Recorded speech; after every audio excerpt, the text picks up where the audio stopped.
suns and rising moons, everyone. Disneyland California's new Star Wars area, Galaxy's Edge, has arrived, and we've taken a look around. And then another look around once we were calm enough to take everything in.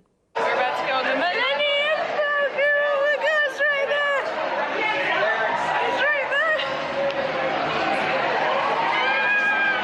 Galaxy's Edge is set on planet Batuu, in the shady spaceport known as Spire Outpost, and the iconic Millennium Falcon is parked up in the heart of it all, housing the area's centerpiece and currently only ride, Smuggler's Run. But what else can you find around the Outpost? What are the coolest details to look out for if you're making the journey to this galaxy far, far away? Between the niche references for die-hard fans and the fun little touches that everyone can appreciate, here are the things that you should look out for at Star Wars Galaxy's Edge.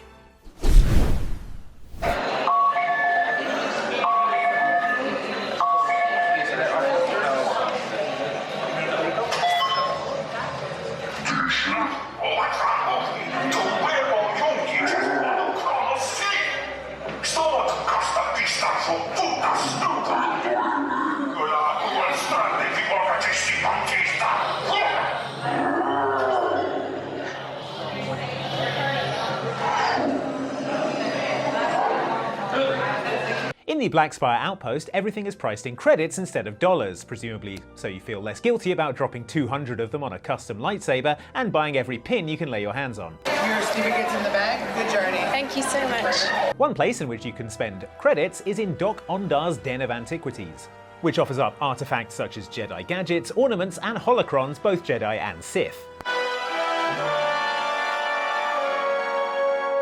But the most precious items aren't for sale. Peer behind Dok-Ondar and you'll see enough Star Wars knickknacks to make a Wikipedia editor's head spin. Most impressive are the hunting trophies of various Star Wars animals, giving you the beady eye from up on the wall. The biggest of all, tucked away on the balcony opposite Dok-Ondar, is a stuffed Wampa. This one still has both arms attached, so it's luckier than the one that Luke went to work on, but it's definitely not pleased to be there. This taxidermied space yeti is gigantic, yet easy to miss if you're too busy browsing holocrons and don't look up to the second level. Oh, and well done to whoever Dok-Ondar made carry it upstairs. Must have weighed a ton, and smelled really bad. However many credits you're getting paid, it's not enough.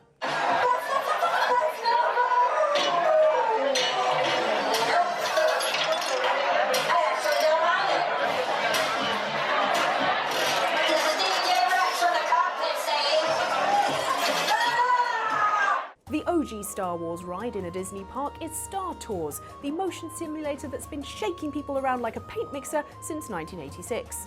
Until he was replaced by C-3PO, that tour was conducted by the droid R3X, who has now been moved to Ogre's Cantina for a bit of a career change.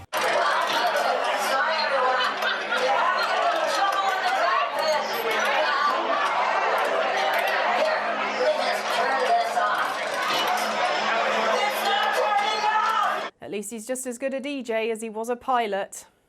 It's R3X who'll be playing tune after banging tune while you sample the first alcoholic beverages to be served in Disneyland's California park outside of the exclusive members-only booze-having Club 33. We sank an Endor-inspired Yub Nub and an Ogre's Obsession, which is a jelly-based provision served in a petri dish and packed with popping boba and popping candy.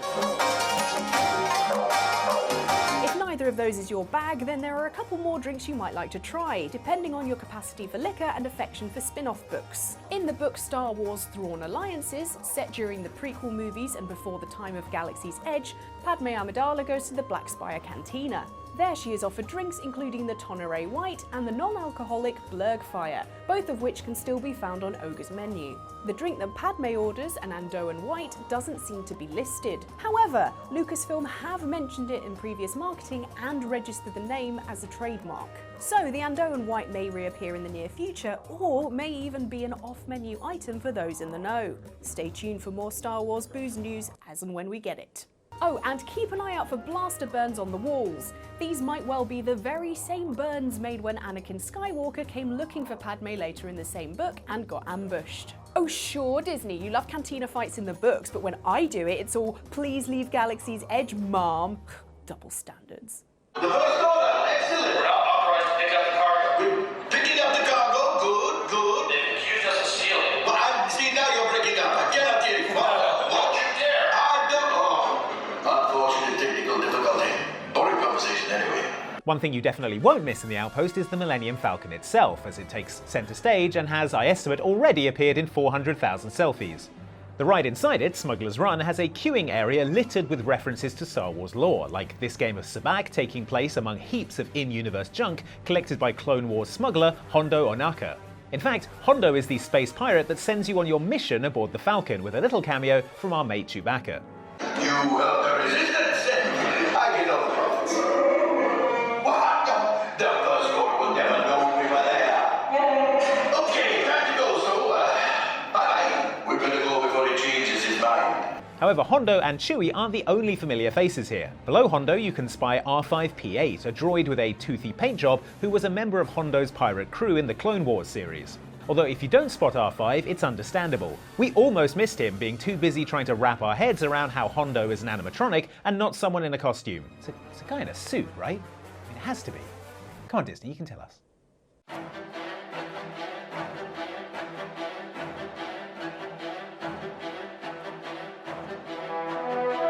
Popping back over to Dok-Ondar's Den of Antiquities, it's important to note that not all of the critters in his shop are dead and or stuffed.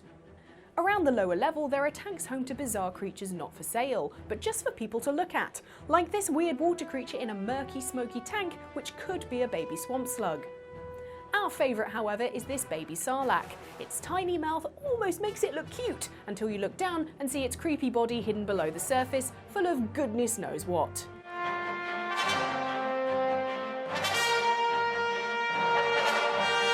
Possibly a tiny Boba Fett. No way of knowing.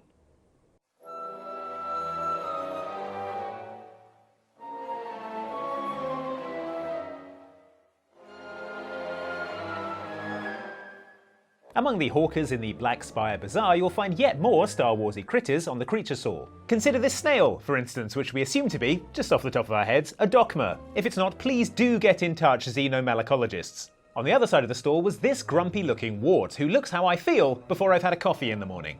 Then there's this loth cat sleeping in its cage, making noises as it dreams and twitches, alongside its little porg toy, which has been played with until its fluffy porg guts fell out. It's a lovely weapons-grade Disney touch, although the actual porg sat just outside looked a bit nervous about it. You should keep a safe distance, porg. About 12 parsecs ought to do it. That's right, parsecs, because parsec is actually a measure of distance, not of time. No, you're not going to silence me this time. A lot of people mistakenly think, actually, that a parsec is a unit of time. They're wrong. It's a distance, idiot, so deal with it. Try the blue.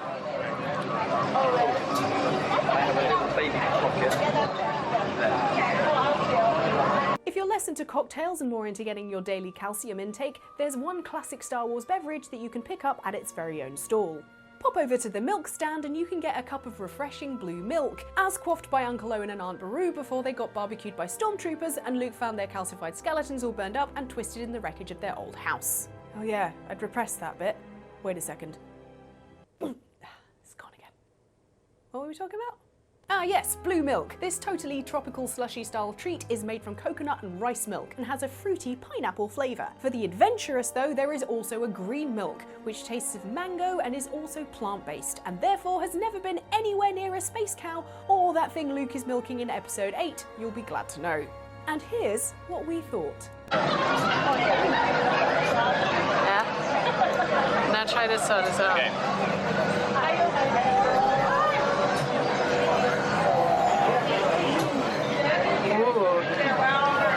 Which do you prefer? I think I prefer the blue. Okay. The green is more subtle flavour. Ooh. Ooh. Blue is good, it's quite more tropical, kind of pineapple. Yeah. I guess. It's like a hint of Dole Whip. Yeah. It's a lot. It's nice. Very nice. But yeah, like it's almost like herby.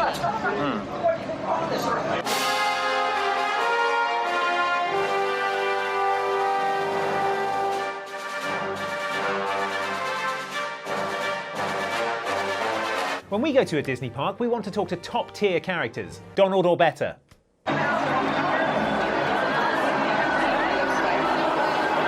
Acceptable. Galaxy's Edge takes this one step further by making every member of staff inside the area a character in and of themselves. Fourth, which is my ultimate favorite, power and control. If you want to know a little bit more about her, there you go.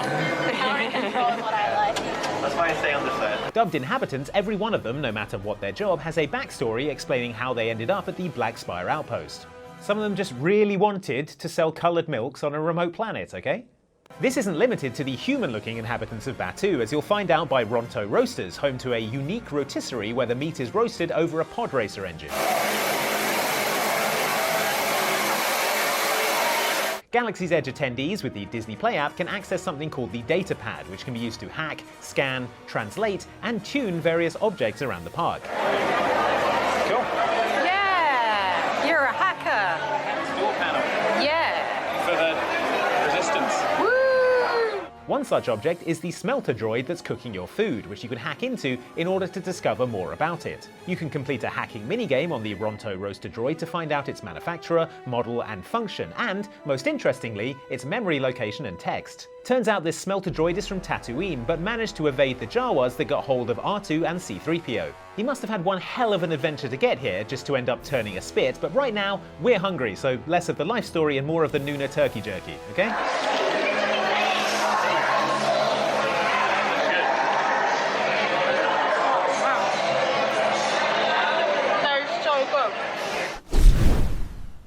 So those were our favourite details from Galaxy's Edge. Did you spot any other cool stuff in our footage? Let us know in the comments below, and as they say at the Black Spire Outpost, comment, like and subscribe. No wait, I mean, may the spires keep